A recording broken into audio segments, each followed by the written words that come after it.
Manchester United have made Harry Kane their number one target, and they are working on the deal now with an £80 million fee being agreed to and sanctioned by the Manchester United board.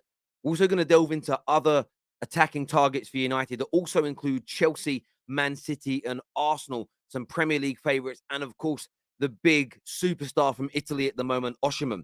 All that to come. Plus, we're going to take a look at a potential hijack of an Arsenal player by Manchester United in a £100 million move. Trending news across social media today. We want your thoughts and your feelings, and a massive take from Simon Jordan at TalkSPORT about Bukayo Saka. So make sure you stay with us.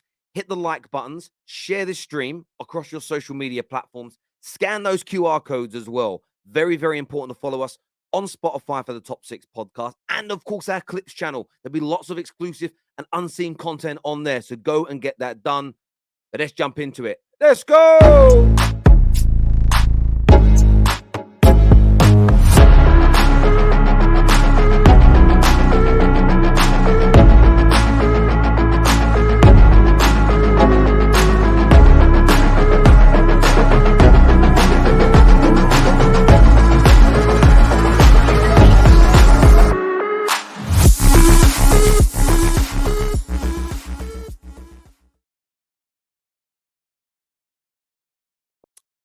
Erik ten Hag has made Harry Kane his number one priority this summer, and Richard Arnold has sanctioned a potential deal. United bosses will not wait until the end of the season before opening negotiations with Spurs in a hope to agree an £80 million deal. This is trending news regarding Harry Kane.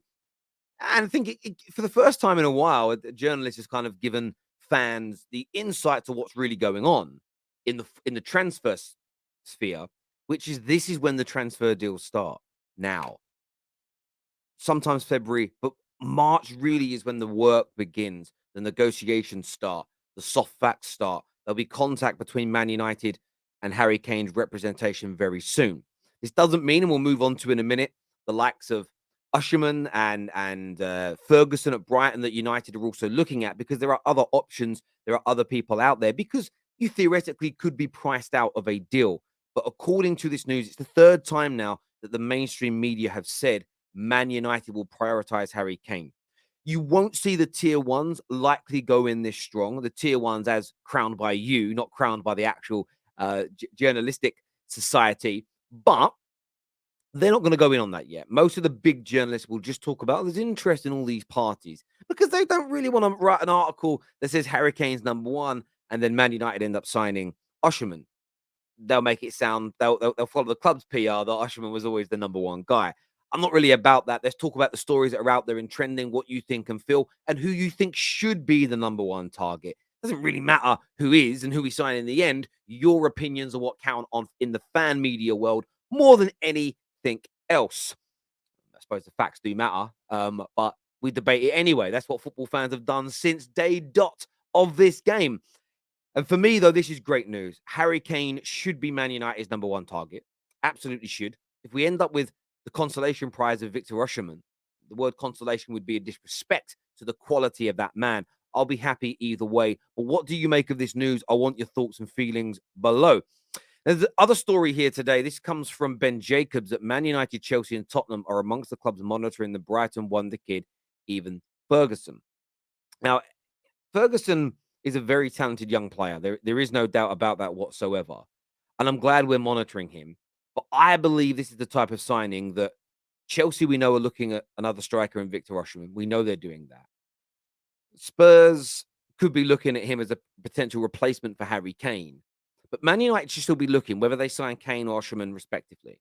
Chelsea should be looking whether they sign Osimhen or bring back Lukaku respectively, because this is the kid who would be a brilliant player to start on your bench, to start League Cup games, to start the occasional European game, and be developed over the next 2 to 3 years into what could be a very potent, highly talented, very, very successful striker. But it's all talent right now. That's what it is. It's all talent right now. It's rawness. And I think this is a deal that shouldn't and won't be anchored on whether or not a mainstay number 9 is signed. I don't think United or Chelsea would sign him as the main number 9. Spurs, on the other hand, could. So I do think Spurs could generate an advantage in this deal because I think they'll be able to offer him first team football if Harry Kane leaves. If Harry Kane stays, there's no point in him going because he'll never play. No number 9 that Spurs have signed in the past 4 or 5 years gets adequate game time when Harry Kane is there. It just doesn't happen. But Chelsea fans, is this one that excites you? I would like to know. Leave us your comments below right now regarding this deal. Declan Rice. Declan Rice to Arsenal is such an interesting deal because all the reports state personal terms agreed or there'll be no problem. DiMarzio has stated it's a deal that is close. Most of the media is talking about how much Arsenal want it. There was a Zinchenko thing of, are you going to join us? And Arsenal fans getting very, very excited about that. I think he did say you're going to join us. I think he meant maybe for a drink back back in the locker room or something like that. I don't necessarily think he meant, are you going to join us at Arsenal? He could have done. I don't personally think that, but look, it could have meant anything at all in relation to that. But there is a story circulating today that Manchester United reportedly bid 100 million for him last summer and could potentially go in for him again with the new owners and takeover likely another signature signing to go along with to go along with the potential Harry Kane or Osimhen deal to really not revamp but really accelerate this squad under Erik ten Hag.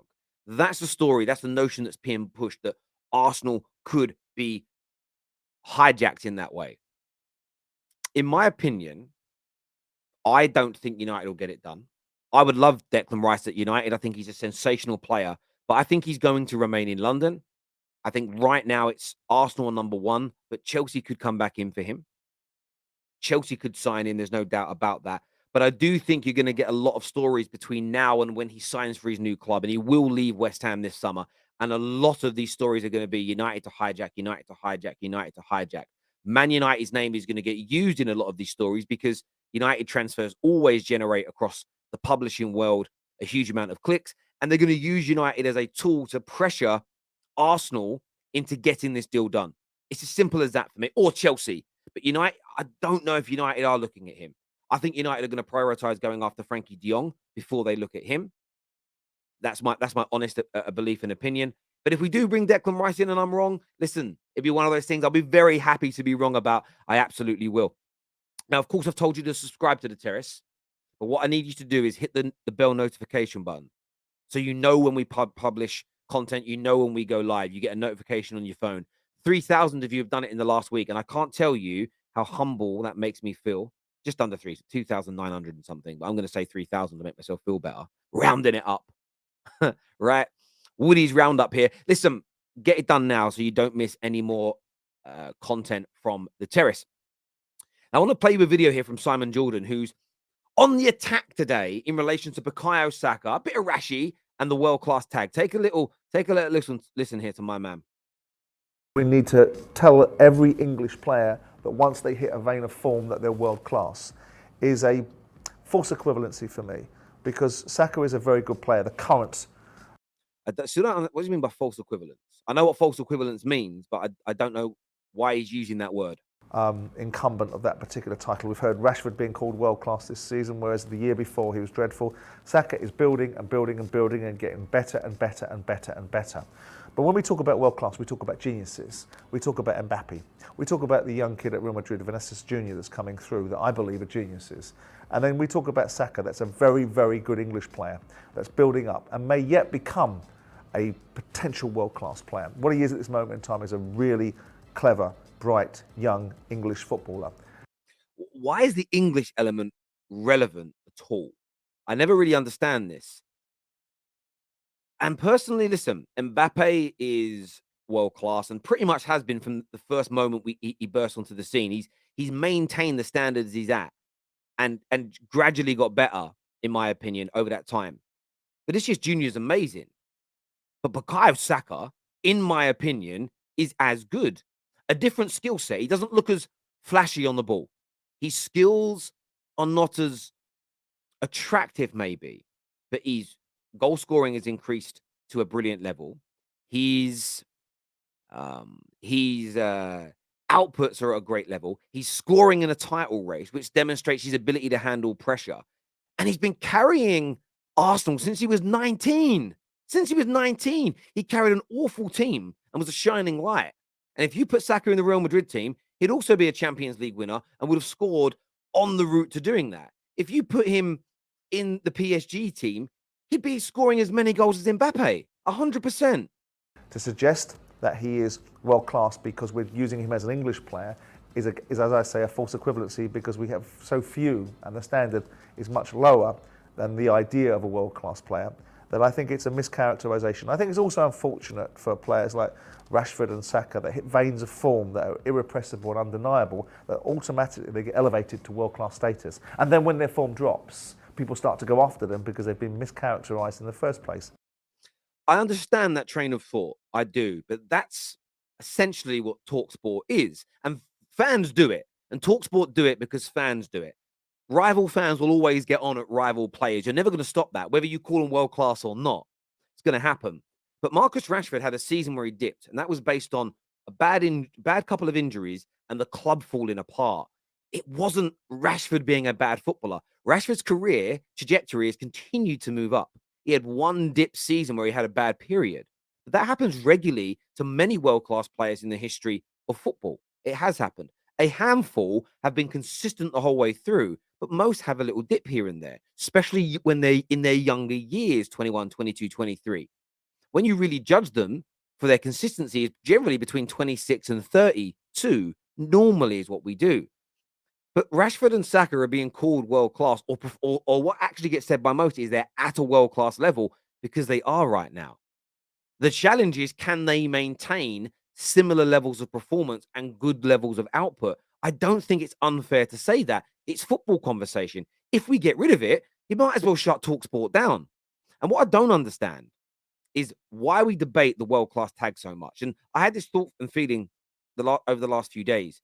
We haven't decided as a football world what world class even means. Simon Jordan's opinion on this, my opinion, your opinion, your nan's opinion could all be different.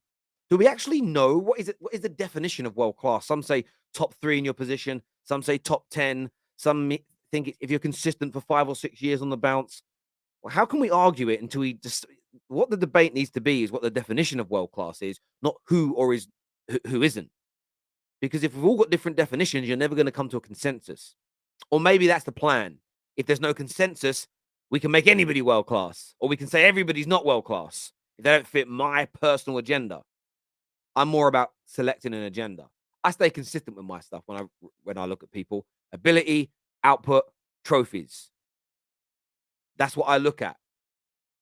That is what I look at all the time. And I think Saka is on a world-class level. I think he will prove himself world-class this year when he continues to deliver in a title race that lands one of the biggest prizes in football, the Premier League. And I believe he'll continue this rich vein of form for many, many years to come. But I do want your thoughts and I want your feelings in the comments section below. Is Saka world-class, or is it disrespectful or wrong to call him that at this time? As Simon Jordan said, your opinions matter more than anything else. Hit the like and share button. Until next time, take care. Goodbye. God bless. And I'll see you all again soon. Thanks, people. Bye-bye.